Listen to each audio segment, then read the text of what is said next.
Welcome to the next five-year plan, what the Chinese government is saying and what's really happening, or what will really happen. I am Marvin Cunningham, president of Long-Stanton Asia, and joining me shortly will be Pei Zhang, associate with Frost Brown Todd. She's stuck in a little bit of traffic this morning. I wanted to first get started here talking just briefly about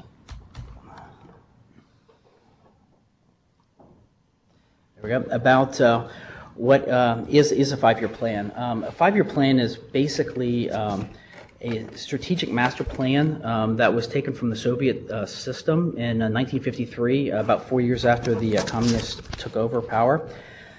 The whole idea is that basically it's a top-down system where the Central Committee and the Central Committee's legislative and administrative policy along with measurements and allocated resources to meet these goals are basically dictated at a very top level. All the details of these implementations are then left up to provincial and city level functionaries to develop and carry out in pretty exacting detail. An example of this is buried within the five-year plan is a target for 2,351 electric car charging stations by the end of 2015. And these types of details are scattered throughout the plan. It's a huge document, but not really all in one place. You have one that's your national level, then you have provincial levels, city levels, township levels, things of this nature. And it's something that everyone should be aware of. It's not just something that you can get like a law that Congress passed and read through it. It's something you're going to have to piece together as different parts of it are announced. Factors shaping the 12-year plan. This current five-year plan is being shaped by a variety of factors. Here I've listed some of the more important ones.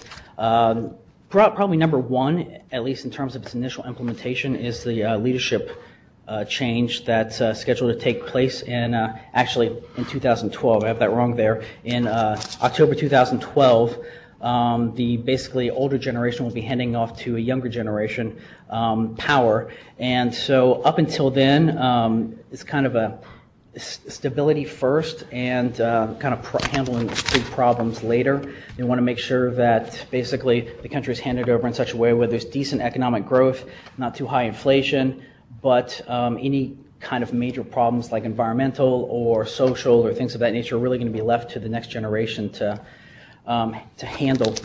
The next one is, of course, the need to increase domestic consumption. And China's investment China's economy has really been grown by investment-driven growth. So over the next really five years, that needs to switch over if their growth is going to continue to be able to go at such a high rate. And we'll talk about that a little bit more later on.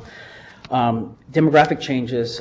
China is basically starting to age. In 2010 was a year of basically peak worker population, and from here to 2050, the population is going to be aging, mainly due to the one-child policy, but also to social changes you see throughout countries as they kind of modernize and start to join the first world. People don't want to have 15 kids anymore. They're happy with one or two, and the population kind of age bubble, as it is, starts catching up, and that's going to be starting to hit the Chinese economy here really in this five-year plan period.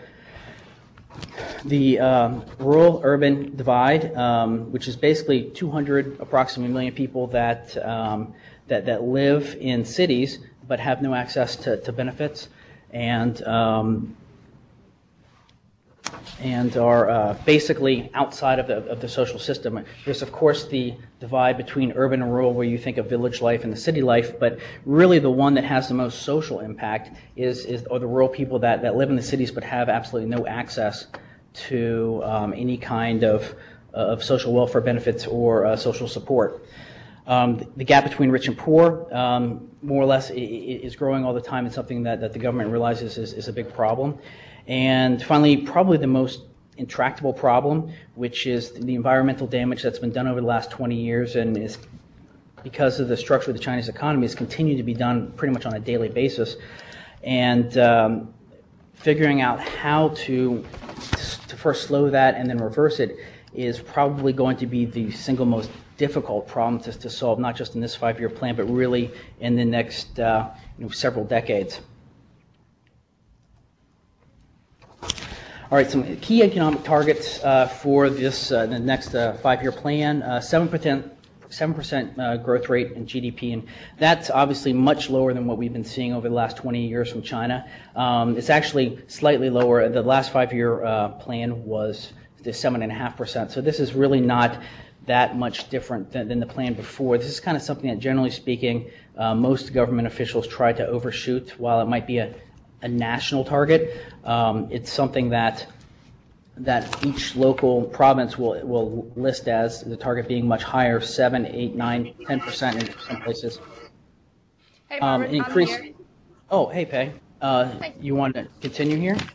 Yeah, I could. So you just talked about the annual GDP growth, right? Yes. Okay. Well, yeah. Well, this is Pei. I'm sorry for being a little bit late. So we are talking about the key economic targets for the 12th 5-year plan, and Marvin just talked about the GDP growth.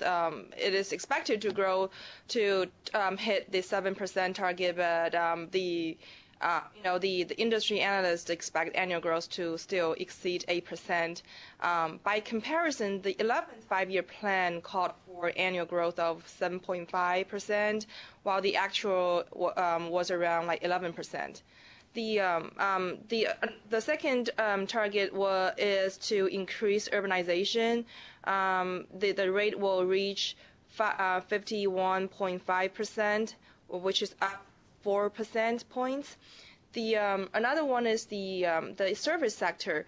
The development of the service sector will remain a very important element of the 12th 5-year plan, with the goal to reach their contribution to reach 47% from 43% by 2010. We will talk about the service sector a little bit later during this program. The next one is the R&D spending. One of the major shortcomings in the 11th 5-year plan related to the low level of R&D spending, which I believe only accounted for around like 1.75% of the GDP as of last year. So the government tries to increase spending on R&D to 2.2% of GDP during the next 5 years. The last one I'm going to talk about is the inflation, of course. The concept is to increasing domestic consumption is one of the primary goals laid out for the 12th 5-year plan. However, the government is finding it difficult to implement plans to boost domestic demand because the inflation has definitely dampened consumer confidence. For consumers, reducing spending on non-essentials such as cutting back on going out to restaurants, sort of things, is the most effective measure to against the inflation. So the government tries to take a multiple or a lot of actions or measures to try to cool down the inflation. The CPI, the Consumer Pricing Index, hit a 3-year high of 6.5% in July this year, but has been gradually softening since then. I believe last year, I think the number just came out, CPI fell in November to 4.2%, which is a deep decline from 5.5% in October. So the government, but I just read a report, which is interesting because last week the central bank in China, the bank cut the reserve requirement for banks for the first time in 3 years. So a lot of analysts said that this was the start of a new round of monetary easing, with the goal of keeping the economy steaming ahead. Just so many analysts believe that inflation has kind of like been tamed and the government's focus have switched to supporting growth again. So we'll see what's going to happen during the next 4 years, actually. Marvin? We actually have a question here. There was a question about will slides be ready or able to be sent out, and what we're going to do, we're going to arrange for the PowerPoint slides to be sent to the attendees, those that we have emails for, and after some time we'll also be able to send the audio out also, but not right away. That's that. All right. All right. Up Okay. next year. Yeah, so plan. we'll talk about the just a little bit about the highlights of the 5-year, because it is definitely a comprehensive plan, and we identify just the basic the some of the highlights of the plan. Well, the main theme or the primary objective, the main theme is the scientific development. Well, as Premier Hu Jintao, he said from the opinion, during the period of the 12 5-year plan, economic development remains the key to resolution of all problems, and development must be scientific. And there are 3 focuses. The first, it emphasizes on higher quality growth, because during the past 30 years or so, the country's rapid development has lifted millions of citizens or people out of poverty, but at the same time has raised the question of sustainability, because China is now facing challenges such as pollution, intensive energy use, and resource depletion. The other focuses of the plan is inclusive. We call it inclusive growth. This is kind of a very important feature of the new plan, because the China attempts to solve the issue of increasing wealth disparity. I believe Marvin will talk about the wealth disparity during the program just a little bit later. The third focus is the environmental focus. Currently, for every 1% increase in GDP, China's energy use increases by about 1% or more. So if this rate continues, China will need to increase its energy consumption by 2.5 times to achieve its 2020 goal. Put it another way, this would mean increasing the current consumption of coal from currently 3.6 billion tons per year to almost 8 billion tons a year. No one in China thinks this can be done. So one of the major ways to reduce the energy consumption is to implement energy saving practices throughout the economy. And the other way to reduce is to shift from hydrocarbon-based energy to alternative resources. So the new plan advocates for both of them in this area. We have next we have kind of like the regional spotlights or the regional goals.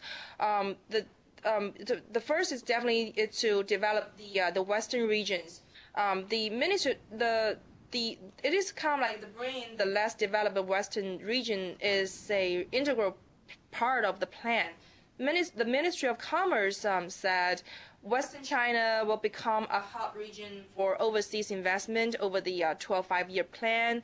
The Ministry of Commerce plans to adopt measures to kind of like make the Western region more attractive for foreign investment.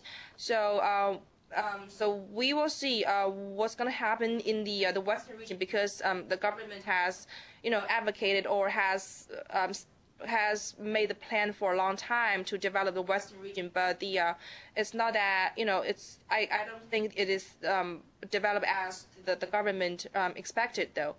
The other side of the regional spotlights is just to kind of ease or mitigate environmental damage to the more developed eastern coastal areas. Well, it's kind of because of the old development model, which is kind of like to develop economy at all cost. So the especially the major cities in the eastern coastal area, they face major kind of like very substantive pollution, such as air pollution, water pollution, noise, and lack of green areas. So the definitely the sustainability and the green Green China will be the key of the next 5-year plan. And I think Marvin will kind of show you guys a very interesting a series of pictures of the air quality in Beijing for the past few days, and it is very interesting. We'll see. Marvin? All right. Up next, kind of the meat of our presentation, as it were. It's kind of like 4 areas in the 5-year plan that we really want to focus on, and one of those is the 7 priority industries that China is going to heavily support. And encouraging environmental efficiency and environmental protection, a little bit of information around that, improving the lives of ordinary citizens, and expanding the domestic consumption triad. And right before we get started with that, we wanted to do a little bit of an interactive poll here, which Dan will go ahead and launch.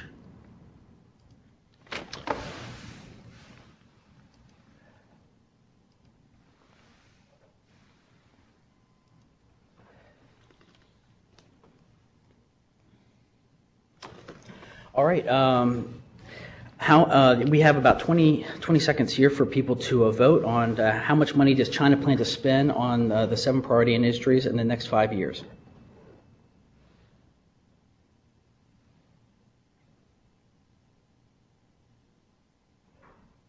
We have about 50% voted, and we'll hold it open here for just another few seconds before we show the results.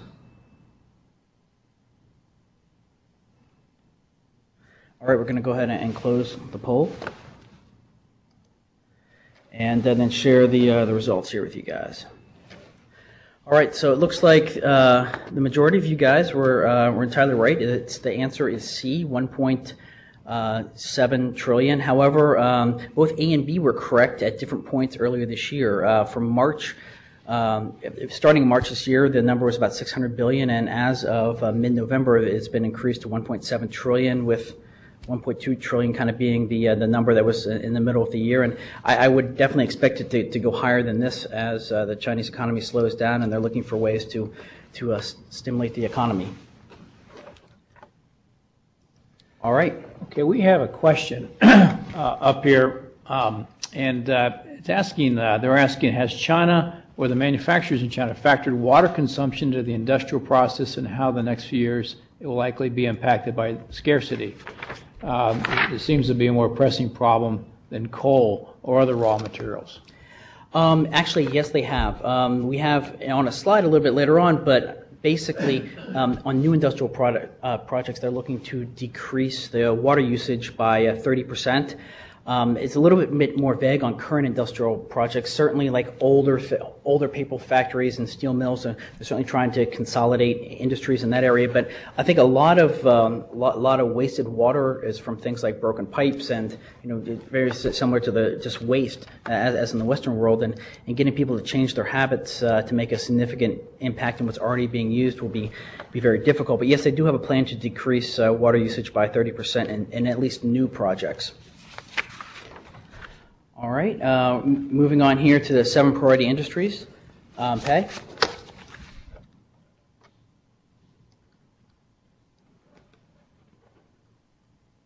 Pei, you there?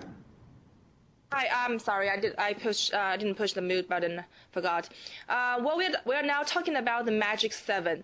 The central government identified 7 priority industries to be the focus of capital investment and favorable policies during the next 5-year plan, with the goal of increasing their GDP contributions from 5% of GDP in last year to 8% by 2015. And the first 3 industries, well, the goal, actually, the concept of developing these 7 priority industries is to develop and enable Chinese companies to compete in high-end value-added industries at a global level. And the 3 of the industries, they align with the theme of sustainable growth. This 5-year plan is held as the greenest 5-year plan in China's history. These three sectors are energy, the clean energy vehicles, energy saving and environmental protection, and new energy. Well, the new energy, the key areas of growth for new energy include nuclear, wind and solar power, and smart grid operations. Energy saving and environmental protection, we'll talk about a little bit later in more details. Basically, the goal is to reduce energy consumption. The clean energy vehicles, most of them already know that China is kind of like leading the world in manufacturing the alternative energy use vehicles, and I believe one of the major car manufacturers in China just opens up their U.S. headquarters in L.A.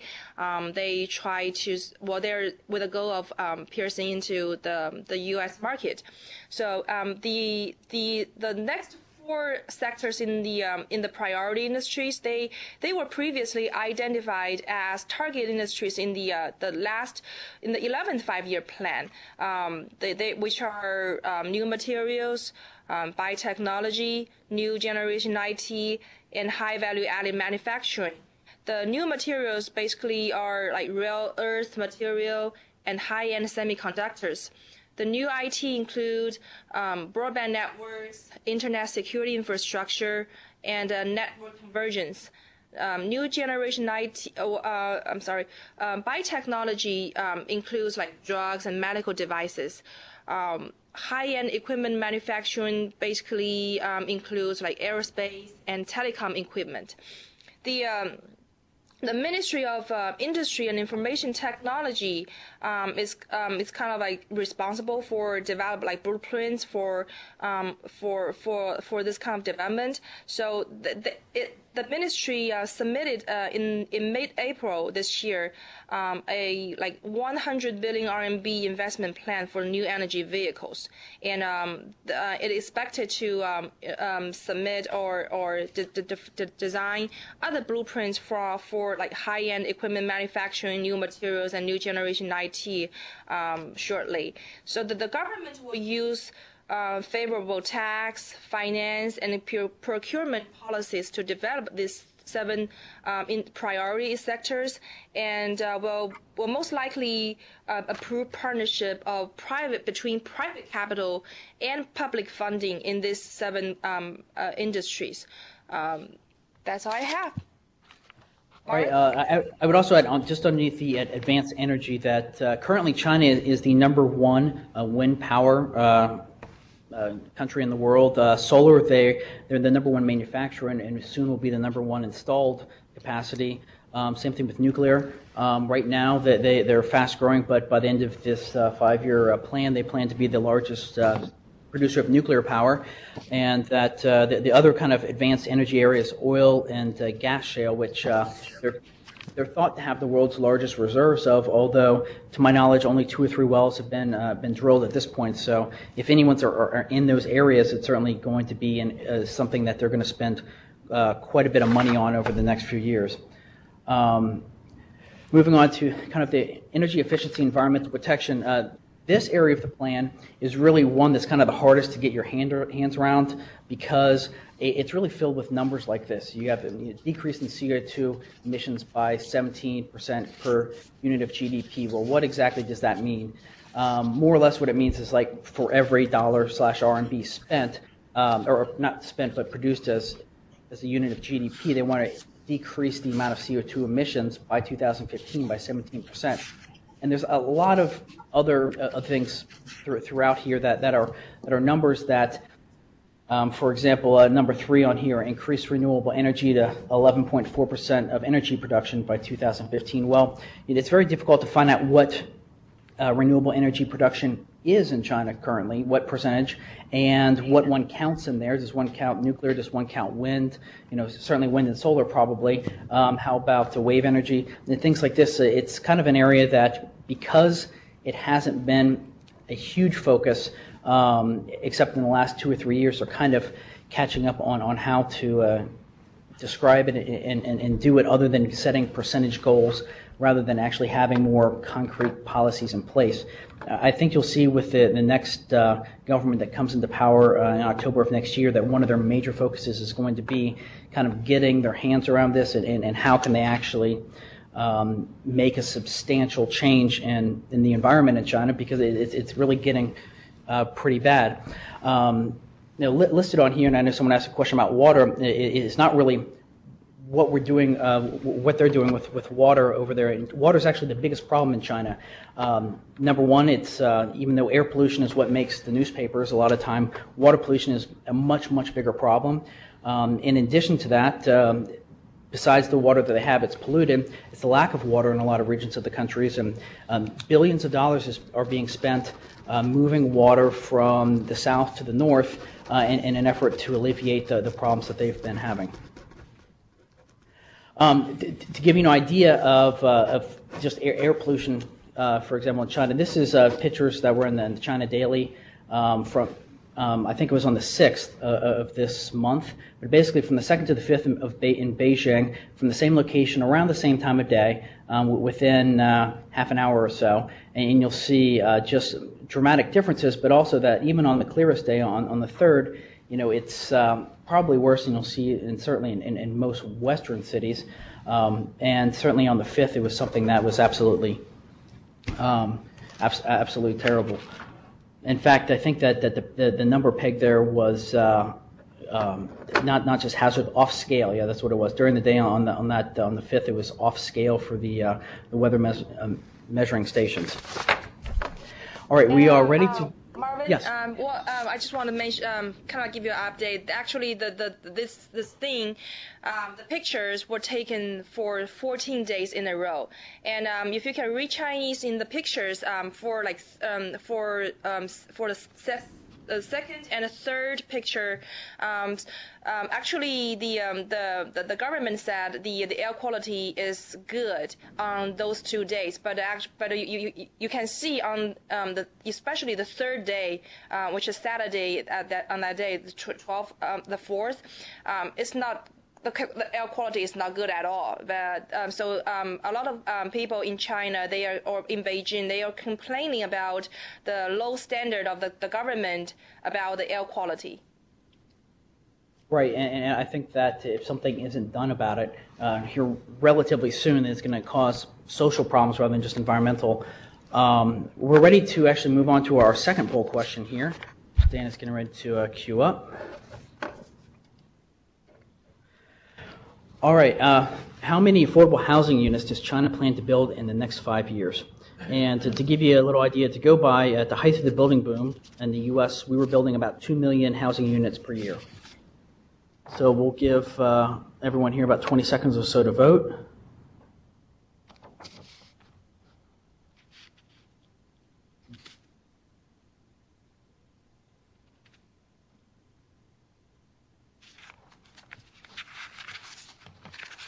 All right, we have about 70% in.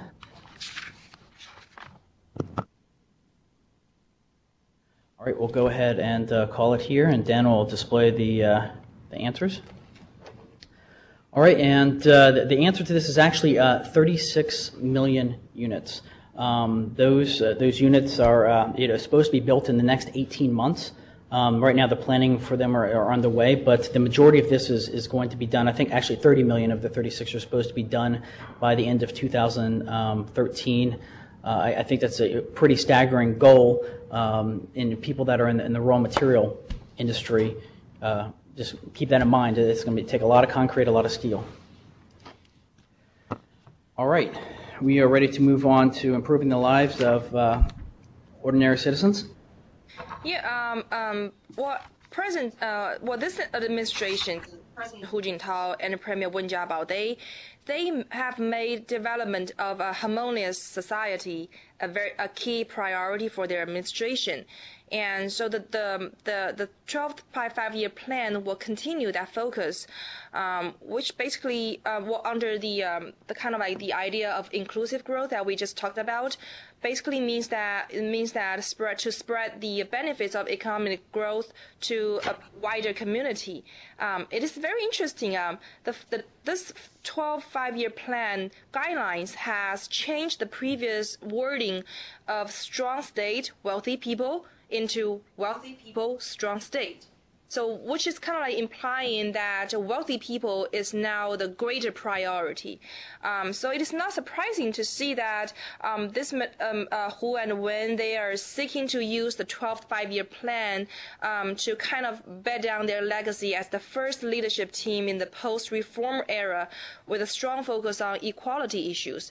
Marvin just mentioned the affordable public housing units.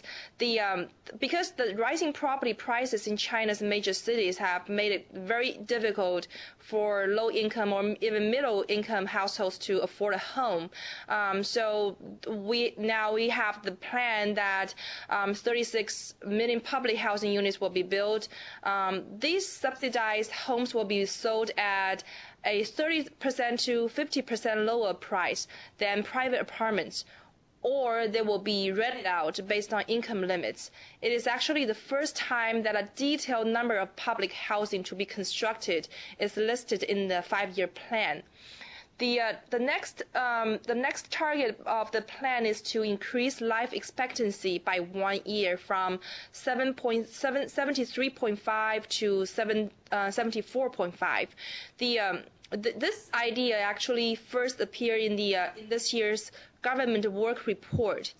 The life expectancy is not only a direct indicator of person's health. It is also closely related to their level of satisfaction and society recognition. So it is very important to keep the government's goal is to keep the society stable and harmonious. So which kind of like lead to this target in the plan. Marvin? Yes, the kind of next area in terms of improving people's lives is increasing high school enrollment from 82.5% to 87%, and basically this kind of covers twofold issues. Number one is that a lot of the migrant workers that are living in the larger cities really don't have any access for the children to go to school, or very limited, especially high school and above. So the idea is to try to increase social stability by getting more social welfare benefits school-wise to migrant workers and their children. In addition, of course, if you want to increase your value-added industries and higher-end manufacturing, you need better workers, and this is certainly a way to get there. Similarly, stimulating growth for the average worker. Really what that comes down to is increased costs for businesses, higher wages. We've seen it really in the last few years of wage increases, or just minimum wage increases of 20, 30, 40% in some cities. Certainly our company has seen 20% plus per year wage growth, which is certainly a lot quicker than the economy is growing. The idea being that as people make more money, they're going to spend more and kind of move towards consumption versus investment. And then, of course, increasing the penetration of the social safety net programs, especially in rural areas. And this really covers the gamut from schools to retirement programs to health care, really for migrant workers and rural workers that have stayed back on the farmers and small village industries and things of that nature. Basically, most of those people have been kind of left out of China's success story the last 20 years, and bringing them quickly up to the standard that industrial workers living in the cities enjoy is one of the main goals of this plan. Now, I have a graph here just to kind of show you what's going on with China's kind of population right now. This is more or less a graph of China's non-working population. It's the elderly and the young. And if you look at the red bar right there, this is 2010, which is more or less where we're at, just a year later. But what you'll see there is that, number one, the number of young people being born is more or less starting to stabilize and will continue to slowly decrease over the next 40 years. But the number of elderly is going to dramatically increase. So really what this does is kind of change it from right now. The current dynamic is that you have roughly 60% of the population is of working age, and you have about 40% that is more or less a dependent. Well, by 2050, that is going to flip, where you're going to have 60% of the population being dependent, actually a little bit more, closer to 62, and about 38% of the population actually working to pay for those other ones, those people that are not economically active. So, I know in the U.S. we've been talking about Medicaid and Medicare quite a bit, but the problem in China is going to be developing over the next 40 years is much, much bigger in terms of percentage of population, and figuring out how to handle that at the same time as continuing to grow the economy at the rate it has been is going to be extremely difficult from just a demographics viewpoint, let alone everything else. And kind of related to this, we're ready for our next poll question here. All right. What is the monthly Social Security payment to the average worker in China? And we'll give everyone about 20 seconds here to answer. I will give you a little bit of a hint, and that in the U.S., the average for 2011 is $1,186, if that helps you at all.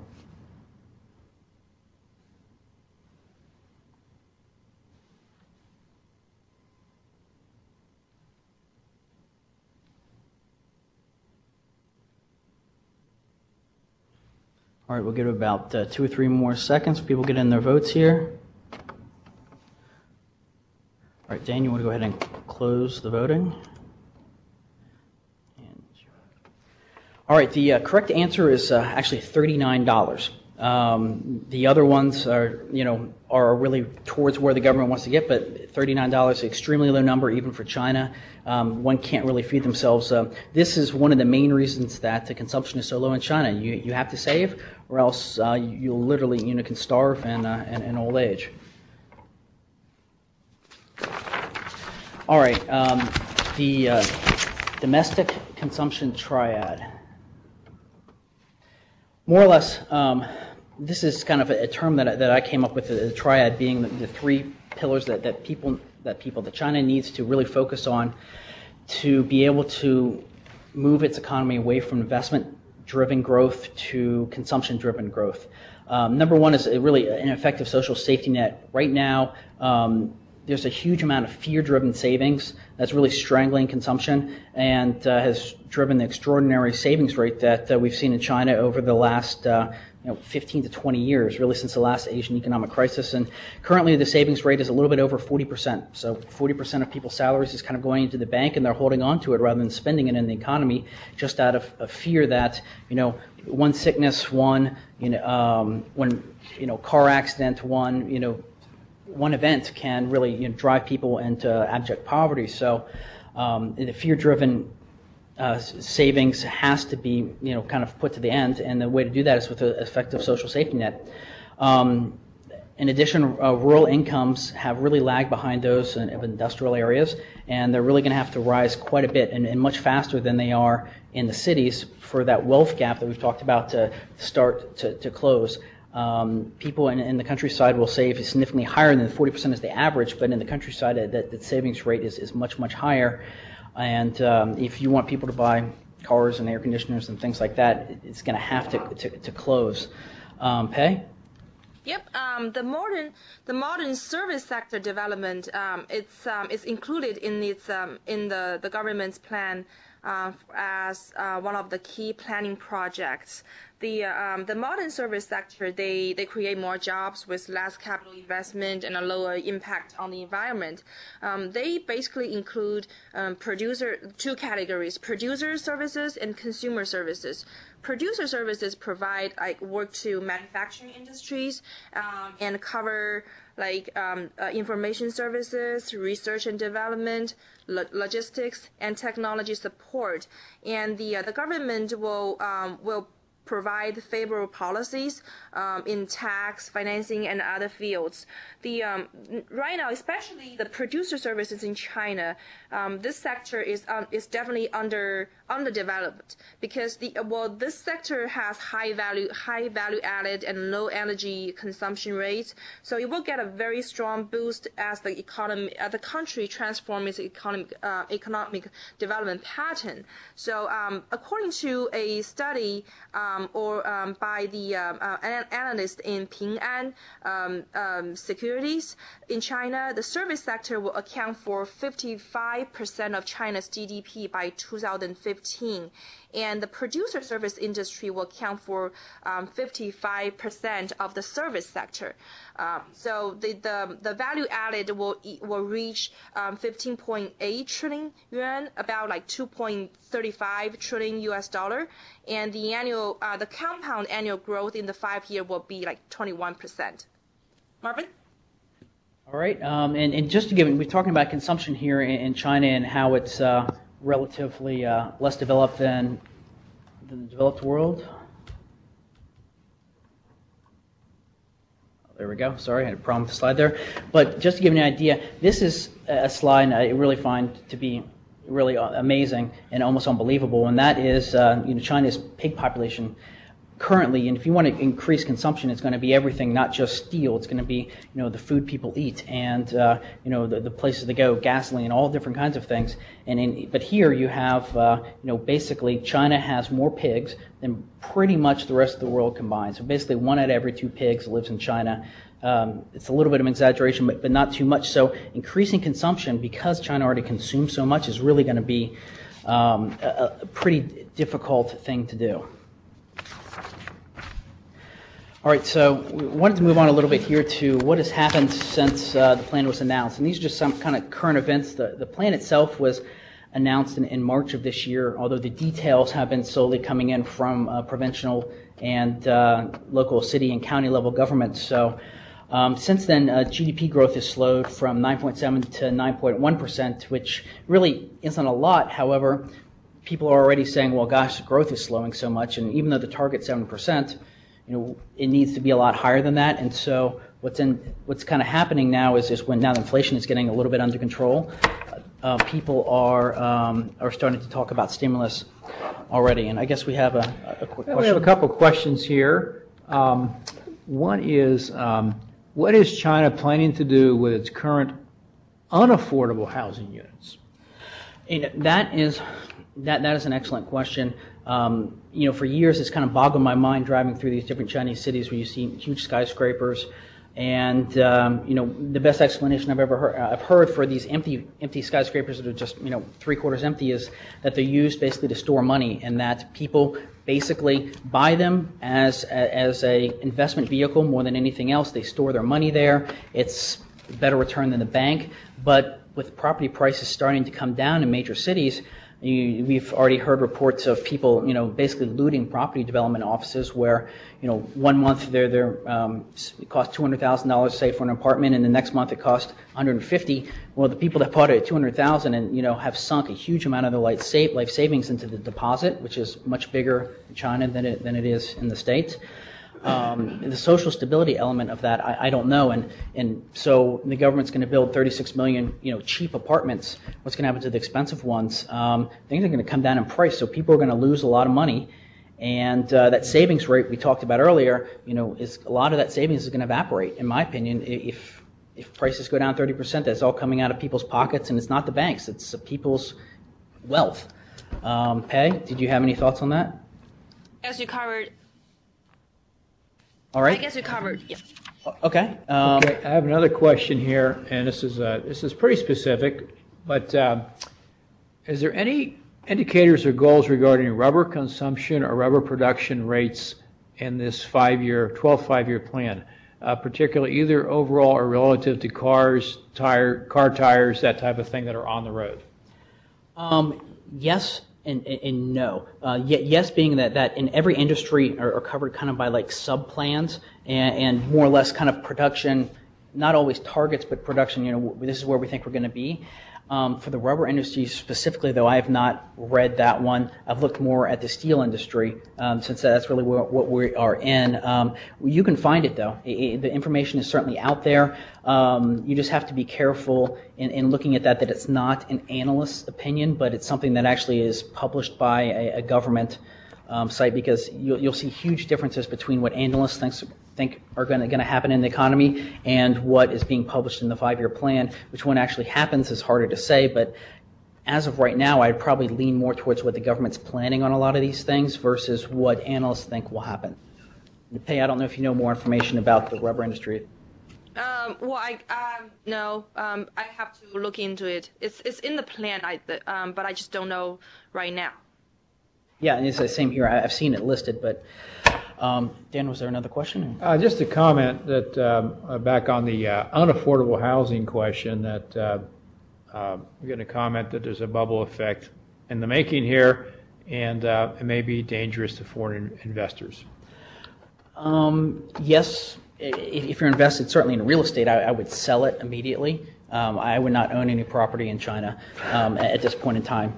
Just being honest there. But in terms of foreign investment, it depends what you're there for. If you are in China, because you are going to sell your product to a growing industry like clean water or the green vehicles, or depending on what you're in, you should definitely be there, and you should be in there for the long haul. If you're there and you're going to be in a lower end industry that's already in the process of moving offshore, something like maybe certain kinds of textiles, for example, or toy manufacturing, then I would be much more concerned. Certainly, if you're a seller of like construction equipment, I would be worried too in China. But most companies that would be looking to go over there right now would be looking at this 5-year plan and saying, "Hey, I'm going to encourage industry," and so it makes sense. All right, moving on with some of the other current events. The earthquake in Japan and the problems with the nuclear facility there have really slowed down development of nuclear power projects, which is a big problem because there's already a negative power gap every summer and every winter in China, and rolling blackouts and things like that. And the nuclear industry was going to close a lot of that, but pretty much all plans that have been in development stage have been put on hold until they're kind of looked at and then reapproved pretty much. And so that's going to be something to keep an eye out of. Is nuclear power industry going to move forward? If not, where is that other power going to come from? If it comes from coal, it kind of adds the other environmental problems that they've already had with air quality. The train wreck this summer basically has slowed down, delayed, canceled many of the high-speed rail projects that were in the planning and development stages in China. This, of course, it was kind of the goal to get a lot of people off the highway or never have them get on the highway by providing high-quality public transportation. And if these projects are delayed for too long, you're going to see people buying cars instead, which are going to add again to this environmental issue and bigger problem with where are people going to go. The roads aren't there for really too many cars in China. Manufacturing growth has slowed almost to a standstill. Certainly we've seen that in the news recently. Some industries are much more affected than others, but it kind of tells you that if manufacturing actually enters a recession in China, it's going to really have to be domestic consumption that pulls it out, because Europe and the United States really aren't in a position to consume a huge amount more of Chinese goods. And of course, the domestic consumption is really the kind of the story of the day too. Has continued to decline. The last few years, the Chinese government has started to make a concerted effort, and certainly in this plan, it continues to do so. But consumption has continued to decline. It's down about 32.3%, I think, is where it's probably going to end up this year, which, to give you an idea, the U.S. is at 70%. So less than half of where we're at in the U.S., which is obviously a major problem.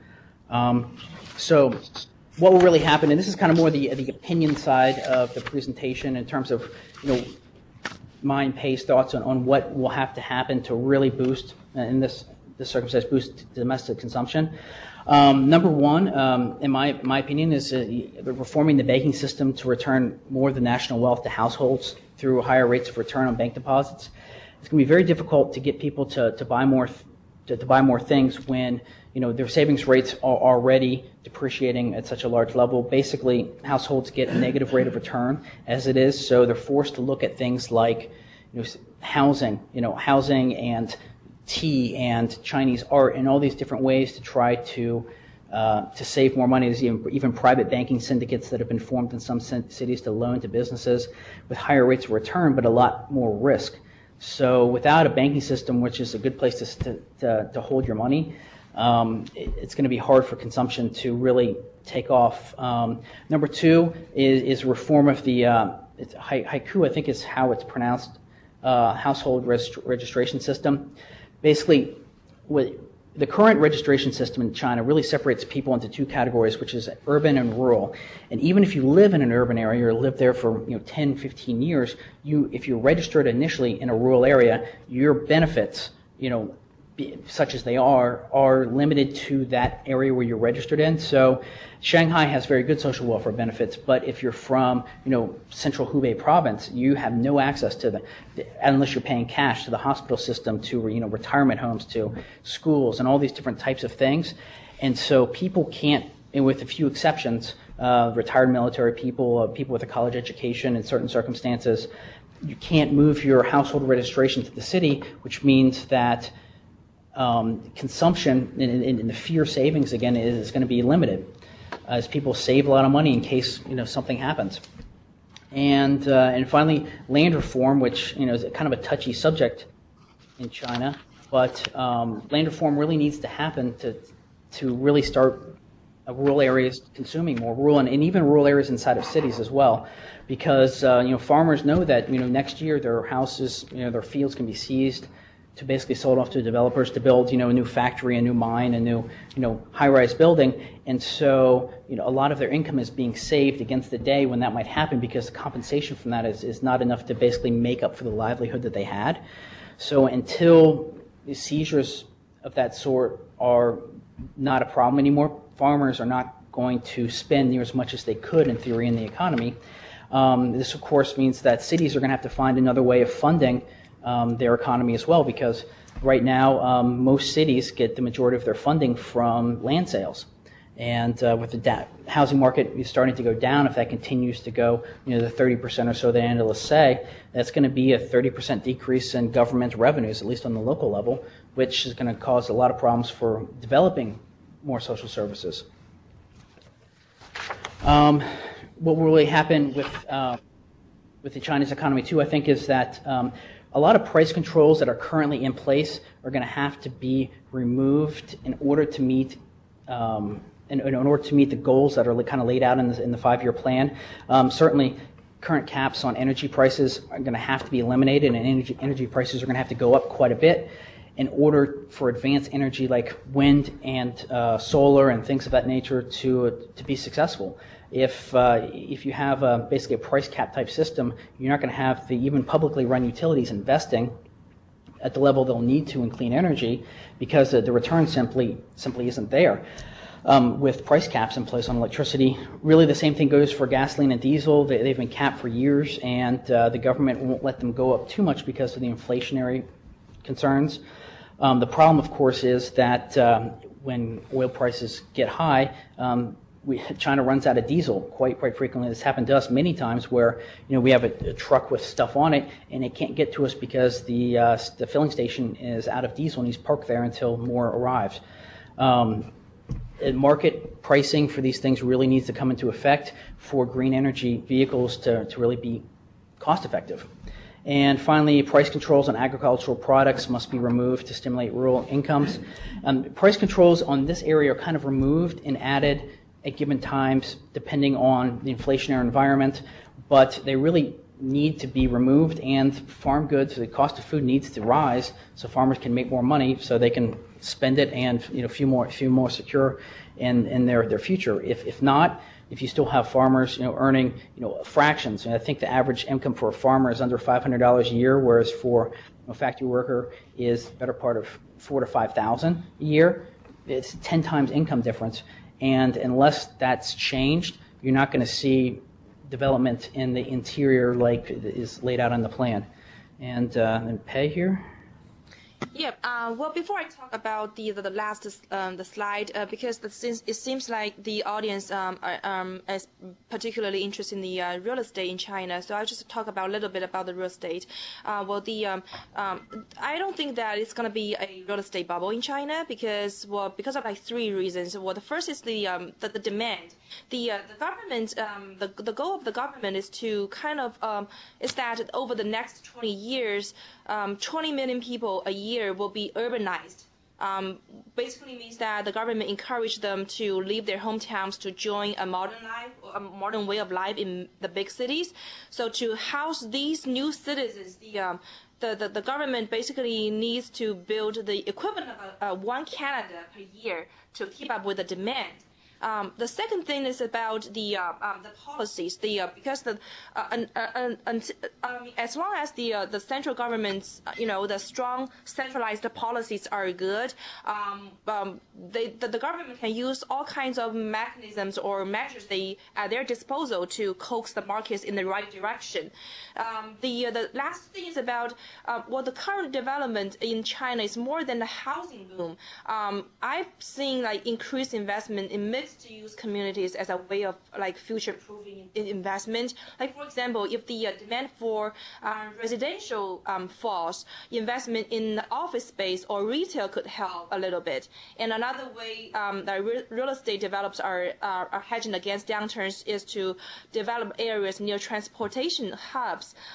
There have been the addition of 2 new airport terminals, 3 high-speed lines to Beijing, Nanjing, and Hangzhou, and 8 new subway lines. So a lot of developers in those cities are looking into to build around those transportation hubs. So there's going to be a vast opportunity in the long term. So moving to the last slide of today, who will be impacted by the 12th five-year plan? Well, first is the low-end manufacturers. They may come under pressure because China shifts to high value-added products and services, and industries facing overcapacity will be forced to consolidate. The ordinary Chinese citizens are expected to enjoy a higher standard of living, as their disposable incomes will increase and the service sector jobs will become more plentiful. The low-carbon sectors and the other priority sectors we just identified in the plan will benefit from increased investment and favorable incentives. The companies, they may need to consider moving production and operations to cheaper inland regions because the labor costs in coastal areas continue to rise, and more new generation migrant workers, they will prefer to work near their hometowns instead of moving to or migrating to the big cities. Marvin? We have a couple questions here, and we can maybe get them at this time. I did want to remind everybody that if you'd like to have a copy of this as PowerPoint and eventually the audio, there's some emails at the next slide. You'll see. Just send us your email. We should have a lot of them, but just to be on the safe side, send that and we'll get that out to you. But here's one question here. A comment about the environmental work in China has been reactive. In other words, such as running a test after a spill to determine how bad the problem is instead of being proactive, as perhaps sometimes we see in the U.S., where companies are required to do routine testing. Is there anything about a proactive versus reactive environmental policy? My experience in China has been completely across the spectrum. When we set up our factory, I guess it'll be late 2004, early 2005 over there, I had to get permission from all of our neighbors in terms of the noise we were going to create by stamping, the discharge we were going to create by nothing. We weren't discharging anything, water or anything else like that, but we had to go basically place to place and talk to our neighbors and make sure that they approved of our place being there. We had an EPA review as probably one of the stronger reviews that we had. So that's one side of it. The other side, of course, is that, like you said, after an oil spill, you have people coming in and like, oh, well, this is now the problem instead of looking at it beforehand. So I think that that overall, you're going to see more and more proactive work by the government on these issues, but that it's going to take some time. And we have another question here. Pei, did you have anything on that? I agree with you, Marvin. Because, like if you want to set up a manufacturing plant in China, you have to do all kinds of like phase 1, phase 2 environmental analysis assessment, and you have to get the approval before you set up the plant. So it's I will say that China it's kind of like will continue to implement preventive measures against the environmental pollution. Okay, we have another question here. On the 5-year plans, does the government give status updates or write revisions to the 5-year plans throughout the plan? They kind of do both in a way, and then a third thing is that they stick with it doggedly. There've already been revisions, for example, on how much money they're going to put into these 7 industries. They've more than doubled it, and we're only about 7 months into the plan. They also do revise it based on new developments. How much they're actually written is kind of difficult to say because so much of the plan is done on a local or state provincial level that sure it might be written out and put on their website, for example, of the Environmental Bureau for Jiangsu province, but actually getting that out into the wider stream of information is sometimes extremely difficult, and sometimes it's once, if not, to be honest, once or twice for me, years after the fact that something has changed and I had no idea. That's kind of a common occurrence there. The big things, if they're like, our target's for GDP is going to change to 5%, yeah, that'll make the headlines. But the provincial level stuff and the stuff that might actually affect you much more in your local area, you might not know until someone shows up at your door saying, hey, there's been a change and we need to turn off your power for 20 days this month in order to meet the plan. And that's happened to me before, too. Pei? I don't have any more comments. There was a comment that there's a lot of noise coming over the sound system. We apologize for that. So the people that have speakers or watch your paper movement, I guess. But there is a question here. There seems to be a new push for Confucian-style virtue and ethics, and they seem to be making a comeback after decades of separation that started in 1949 and were highlighted during the Cultural Revolution. In terms of rule of law and proactive push, do you think China's new way of engaging the rule of law at the grassroots level to address different things such as environmental compliance and corruption, do you think there is a new way that China is currently trying to address the rule of law at the grass level? Well, Pei, I'll let you start this one since it's kind of the legal side. Well, it still depends on the. I would say it still depends on the administration, the government, because we're gonna the who and when will retire pretty soon, and it totally depends on it largely depends on the new administration, what they think about the rule of law. But I will say the law the government spent a lot of time and energy in making up the new laws and updating the old laws, but still it is people who enforce the law, and as long as it's a different culture than the Western countries. The people we don't have case law in China, and it depends on the judge to interpret the laws, and we don't rely on the the presidents or something like that. So it's totally up to the judge and the to decide on how to interpret the laws. So I would say that still during the next 20 years, something like that, it's still a rule of people or rule by the people. It's not a rule of law. And I would add to that, not switching on the legal side, but I think there certainly is an identity crisis in a way going on from the old generation moving to the younger generation. People that grow up and remember, much worse times in the 60s, 70s, and 80s, and their children that were born underneath the one-child policy that, many of them have never had a cousin, that their focus and the way they look at life is so much different from their parents' generation that it's kind of scary in a way. And social issues like the child that was run over in, I want to say it was Nanjing a couple months ago, and the social outcry because no one came to help this kid. Like 5, 6, 7 people drove by before someone came by. The Good Samaritan thing has been lost to a certain extent. people helping themselves in a collective manner. It's very much, dog eat dog to a certain degree, especially in the cities. And so there's been a kind of a social backlash against that. And where that'll end up going is difficult to say. All right, I think this pretty much concludes our presentation. I hope everyone learned something, and thank you very much for attending. We'll be having one in, I think it's the 23rd of, January 19th in Indianapolis for a live presentation. We'll also be doing it online, and we're going to basically talk about, okay, this 5-year plan, what does it mean for your business now that we've kind of laid out what we're at now. So again, thank you very much for everyone attending, and have a great day.